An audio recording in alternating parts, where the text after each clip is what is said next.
Hello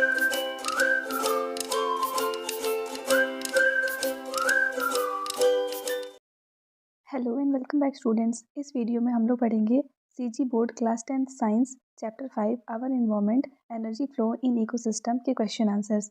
आई hope आपने इस पूरे लेसन का जो एक्सप्लेनेटरी वीडियो है वो देख लिया है। स्टार्ट करते हैं फर्स्ट क्वेश्चन से, जो है choose the correct option. There are about 2234 insects, 56 birds and 3 snakes on a mango tree. The pyramid of energy would be, यानी कि इतने इंसेक्ट, इतने बर्ड और इतने स्नेक्स हैं एक मैंगो ट्री के ऊपर, तब जो पिरामिड होगा एनर्जी का, उसका कैसा डायरेक्शन होगा, मतलब कैसा दिख रहा होगा वो। तो यहाँ देखो, इतने इंसेक्ट्स हैं, उसके बाद इतने बर्ड्स और फिर इतने स्नेक्स, ऐसे ही वो डिक्रीज होते जा रहा है। तो ऑब्वियसली पिरामिड कैसा जाएगा, स्ट्रेट जाएगा। ठीक है, स्ट्रेट रहेगा हमेशा, क्योंकि नीचे ज़्यादा है, उसके बाद कम, फिर और कम। तो इसका आंसर हो जाएगा ऑप्शन ए, स्ट्रेट। सेकेंड है, और एक और चीज़ इसमें कि जो एनर्जी का जो पिरामिड होता है ना, पिरामिड ऑफ एनर्जी, वो हमेशा कैसा होता है, स्ट्रेट ही रहता है, वो कभी भी इन्वर्टेड हो ही नहीं सकता। इसलिए इसका आंसर ऑप्शन ए रहेगा। चाहे यहाँ पे नंबर्स कुछ भी दिए होते, लेकिन पिरामिड ऑफ एनर्जी की बात हो रही है तो वो हमेशा स्ट्रेट रहेगा। Next question number 2, fungi started growing on a moist piece of bread left in the open. After some time, insects like houseflies etc. were seen there. The animal at the last tropic level would be, यानी कि एक piece of bread था जो कि कुछ time तक open छोड़ दिए थे, तो उस पर फंगस लगने लगा, एंड कुछ टाइम के बाद उसमें हाउस फ्लाइज भी बैठने लगी। तो ये सारे ऑर्गेनिजम्स को मिला करके जो लास्ट टॉपिक लेवल पे कौन सा ऑर्गेनिज्म आएगा, तो यहाँ पे लास्ट टॉपिक लेवल पे जो ऑर्गेनिज्म है वो क्या हो जाएगा, हाउस फ्लाई। तो इसका आंसर है ऑप्शन सी। नेक्स्ट है क्वेश्चन नंबर 3, देखते हैं। There are 3 stages in the life cycle of an insect, egg, larva, pupa, adult. यहाँ पे 3 दिया है, लेकिन यहाँ पे टोटल 4 स्टेजेस दिख रहे हैं, तो क्वेश्चन में यहाँ पे 4 होना चाहिए। ठीक है, बुक में 3 ही दिया था, लेकिन यहाँ पे 4 होना चाहिए। तो एक इंसेक्ट है, उसके लाइफ स्टाइल में टोटल ये 4 स्टेजेस हैं। The egg stage, larva and pupa are completed in a body of a particular organism. किसी एक पर्टिकुलर ऑर्गेनिज्म की बॉडी में ये सामने का 3 स्टेज जो है वो कंप्लीट हो जाता है। Then the insect's life cycle is completed in how many ecosystems. तो फिर इस इंसेक्ट का जो लाइफस्टाइल है वो टोटल कितने इकोसिस्टम्स में बना।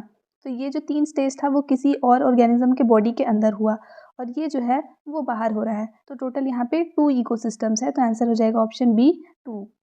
नेक्स्ट है, what would happen if all the insects eating birds were remove from a particular cropland area. यानी कि किसी एक पर्टिकुलर क्रॉपलैंड एरिया में से सारे इंसेक्ट ईटिंग बर्ड्स जो हैं वो रिमूव हो जाएंगे, तो क्या इफेक्ट पड़ेगा। देखो, इंसेक्ट ईटिंग बर्ड्स रिमूव हो गए हैं, तो क्रॉप प्रोडक्शन बढ़ना चाहिए ना, बढ़ेगा क्या। इंसेक्ट्स को जो भी बर्ड्स ईट करते हैं, अगर इंसेक्ट्स नहीं रहेंगे तो क्रॉप का प्रोडक्शन तो बढ़ना चाहिए। दूसरा क्या दिया है, इंसेक्ट्स इन्फेस्टेशन विल इंक्रीज, यानी कि इंसेक्ट ईटिंग बर्ड खत्म हो गए हैं, तो जो इंसेक्ट्स हैं वो तो बढ़ जाएंगे, तो इसके वजह से क्रॉप को डिस्ट्रॉय वो लोग ज़्यादा कर पाएंगे, ये एक हो सकता है। और increase in number of other birds, अगर ये बर्ड्स मर गए हैं तो बाकी जो बर्ड्स हैं उनका क्या होगा, जो पॉपुलेशन है वो इंक्रीज हो सकता है, एंड उसके बाद नो इफेक्ट। तो ये तो पॉसिबल ही नहीं है कि कोई फ़र्क ना पड़े, ये तीनों ही इफेक्ट्स जो हैं वो देखने के लिए मिलेंगे। लेकिन यहाँ पे सबसे ज़्यादा क्या इफेक्ट पड़ेगा, सबसे ज़्यादा इफेक्ट पड़ेगा कि इंसेक्ट ईटिंग बर्ड्स मर गए हैं, तो इंसेक्ट इन्फेस्टेशन इंक्रीज हो जाएगा, इसलिए इसका आंसर है ऑप्शन बी। नेक्स्ट है question number 5, cow feeds on grass. Its dung is used to make dung cakes, which are used as fuels. The burning of dung cake produces smoke that reaches to the atmosphere, and the ashes are mixed with the soil. This adds nutrient for grass to grow. This process is an example of, किस चीज़ का example है ये, काऊ जो है वो grass खा रहा है, फिर उस काऊ से जो डंग आ रहा है उससे क्या बन रहा है, तो डंग केक्स बन रहे हैं जो फ्यूल के फॉर्म में यूज़ हो रहा है। फिर ये जो डंग केक्स है उनके कंबशन से स्मोक रिलीज होता है, ये स्मोक एटमॉस्फेयर में जा रहा है, और जो ऐश बच रहा है वो सॉइल में जा रहा है, फिर वो उस सॉइल के न्यूट्रिएंट्स को इंक्रीज़ कर देता है, जिसकी वजह से और ज़्यादा ग्रास आते हैं। फिर इसके बाद क्या होगा, ये ग्रास को फिर से ये काऊ फीड करेगा, एंड ये प्रोसेस कंटिन्यू होते जाएगा। तो ये प्रोसेस क्या है, एक साइक्लिक प्रोसेस है, जहाँ पे न्यूट्रिएंट्स का ट्रांसफ़र हो रहा है एक जगह से दूसरे जगह पे, पूरा सर्कुलेट हो रहा है, इसलिए इसका आंसर हो जाएगा ऑप्शन सी, न्यूट्रिएंट साइकिल।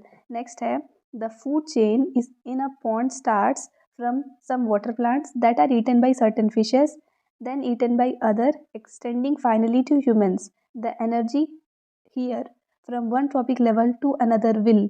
फिर यहाँ पे क्या हो रहा है कि एक फूड चेन है पॉन्ड का, जो स्टार्ट हो रहा है वाटर प्लांट से।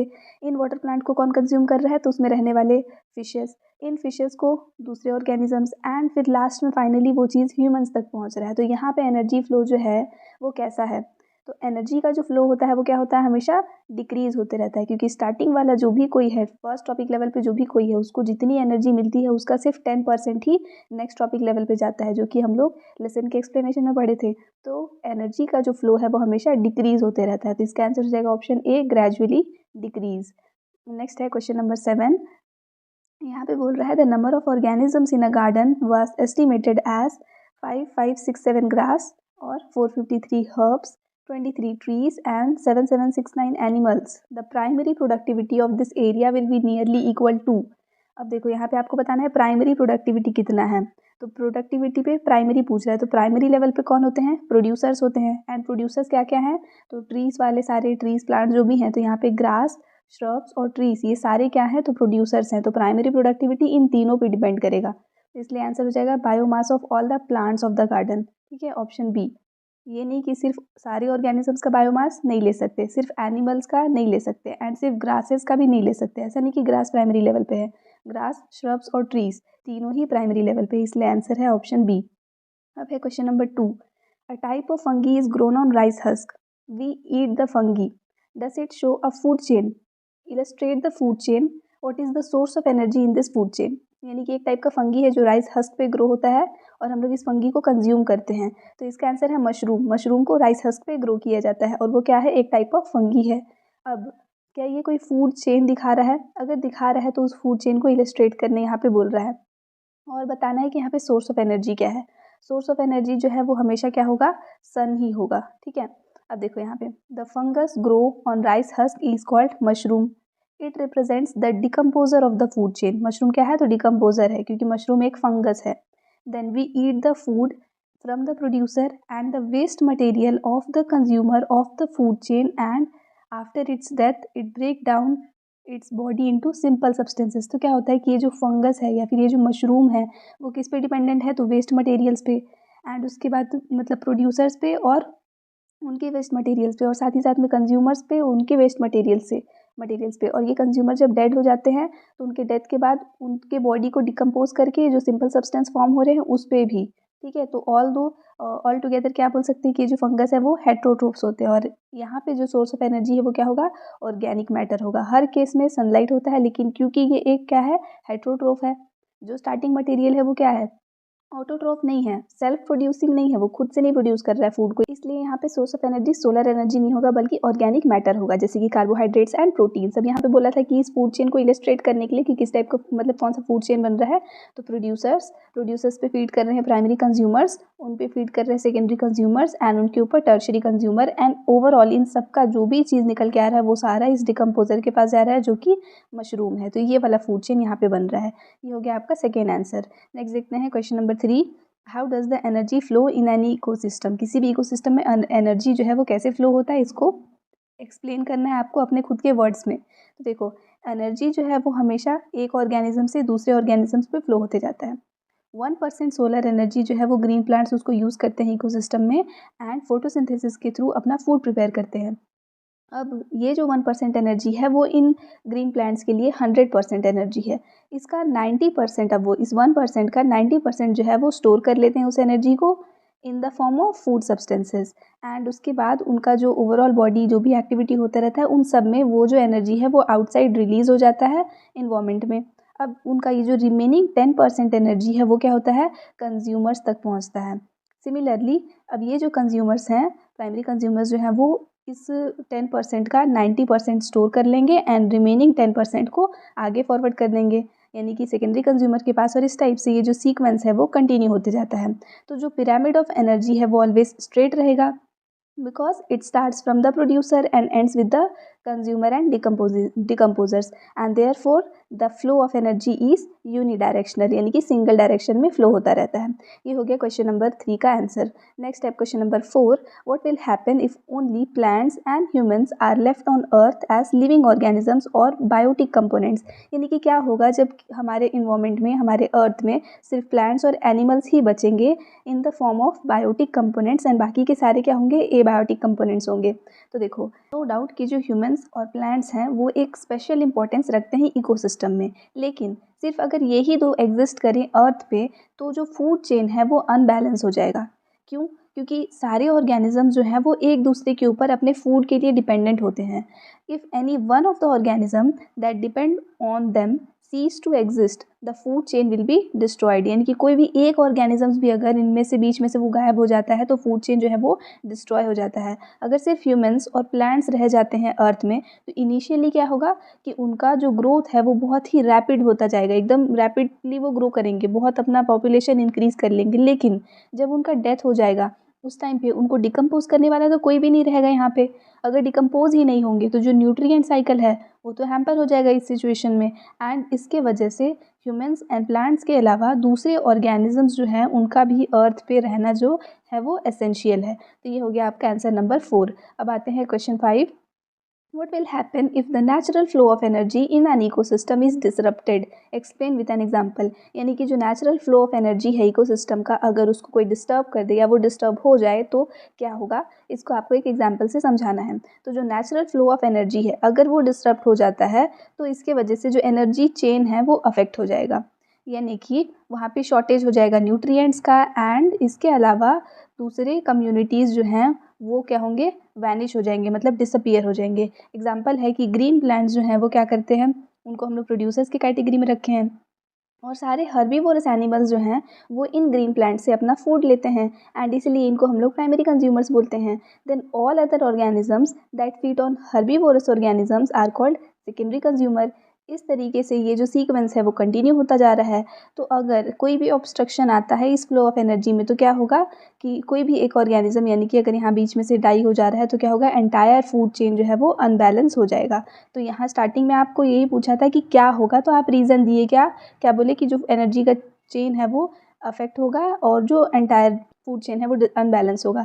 अब उसको आपको एक्सप्लेन करना है, तो ये एग्जाम्पल हो गया जिसके थ्रू आप एक्सप्लेन किए। तो ये हुआ आपका 5th आंसर। अब आते हैं क्वेश्चन नंबर 6 में। How does the availability of energy affect the number of organisms at different topic level, यानी कि डिफरेंट टॉपिक लेवल्स पे प्रेजेंट ऑर्गेनिजम्स के नंबर को जो एनर्जी है उनका अवेलेबिलिटी कैसे अफेक्ट करता है। अब इस क्वेश्चन का आंसर हो जाएगा कि the availability of primary substance always be more than the secondary substance for maintaining the balance in the ecosystem, यानी कि इकोसिस्टम में जो बैलेंस है उसको मेंटेन करने के लिए हमेशा प्राइमरी सब्सटेंसेस जो है वो ज़्यादा रहते हैं, सेकेंडरी जो है वो कम रहते हैं। तो for example we see there is a huge source of herbivores than carnivores. Example के तौर पे क्या ले सकते हैं, हर्बीवोर्स ज़्यादा हैं in comparison to carnivores.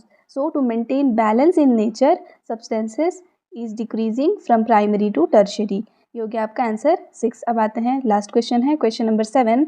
Site an example where you find the effect of human beings on the ecosystem.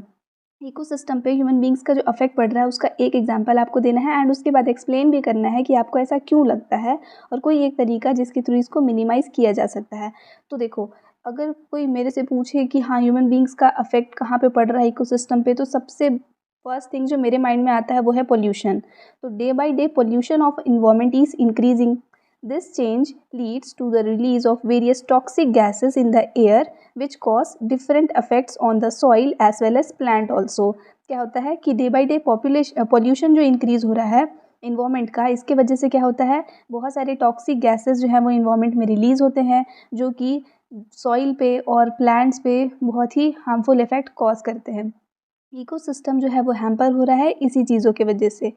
and this changes which disrupt the energy flow from the primary to the secondary। तो ये हो गया आपका answer number 7। I hope आपको अब सारे questions के answers जो हैं वो समझ में आ जाएंगे और आपका नोट्स अब इससे कंप्लीट हो जाएगा। अगर आपको ये वीडियो पसंद आया तो प्लीज़ इस वीडियो को लाइक कीजिएगा, क्योंकि बहुत मेहनत लगता है सारे आंसर्स को फ्रेम करने के लिए। वैसे भी सीजी बोर्ड के जो क्वेश्चन आंसर्स होते हैं वो अगर आप ऑनलाइन भी ढूंढते हो तो भी इसे उसके आंसर्स जो है वो इतने अच्छे नहीं मिलते हैं, मतलब कि जो क्वेश्चंस हैं एग्जैक्ट उसी से रिलेटेड आंसर मिले ऐसा पॉसिबल उतना नहीं रहता है, क्योंकि मैं खुद भी सर्च की हूँ, देखी हूँ कि हाँ किस टाइप के आंसर्स वहाँ पे अवेलेबल हैं।